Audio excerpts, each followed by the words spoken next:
My question is, how do we understand the claim that Jesus, peace be upon him, was crucified on a cross, tree, or pole in light of Deuteronomy chapter 21, verses 22 and 23, and Galatians chapter 3, verse 13, which states that whoever is hung on a tree or pole or cross is cursed?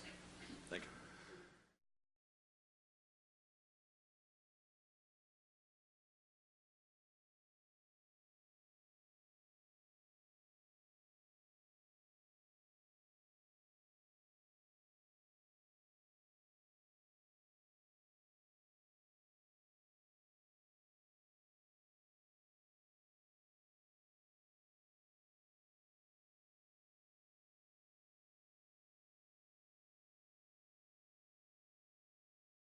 Well, I'd say you're about that close to understanding the gospel, right?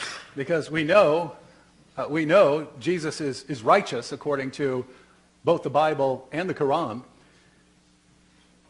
Muhammad in the Hadith said that Satan touches everyone who comes into the world, but he couldn't touch Jesus or his mother. Everyone else, Muhammad, everyone, Satan could touch him, but not Jesus. And so, you're right. How do we reconcile our belief that Jesus was righteous with the Old Testament claim that anyone who's hung on a tree is cursed? And it seems that we would have to say that Jesus was cursed in spite of being righteous, and that's exactly what the gospel says, right? The one who is without sin became sin for us. So, yeah, if we left those things out, and you would wonder, oh, was Jesus cursed? Well, Jesus was righteous, and yet he was cursed. And notice he was hung on a tree, according to Shabir as well. So he's under a curse, according to both views on the stage tonight. And so if Jesus was under a curse, well, what do we do there? In Christianity, he's under a curse for a reason, right? He's under a curse for a reason, because he's becoming a curse for us, right? So that we can be forgiven.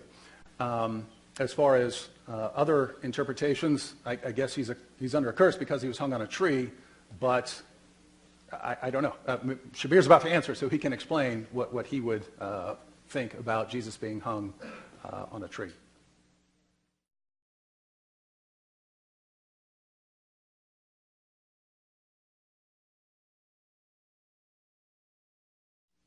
I agree that Jesus was righteous, and I don't agree that he was a curse. And the Deuteronomy passage actually refers to a person who was hung justly for his crimes.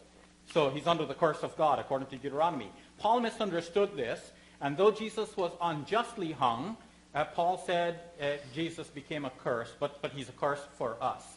But that is problematic because, as Dr. William Lane Craig asserts, you cannot just simply say that Jesus got up and rose from the dead on his own. God had to raise him from the dead. But as I pointed out to him, for God to raise him from the dead, God has to want to raise him from the dead. And if all we know is that he died under the curse of God, according to your scriptures, you have no reason for thinking that God would want to raise the accursed person from the dead, who died under the curse of his own law. So you have a contradiction here, and it's a major one, and that's another reason for believing that Jesus was not raised from the dead, and it's better to think that he did not die in the first place. Again, thank you guys so much. Appreciate it.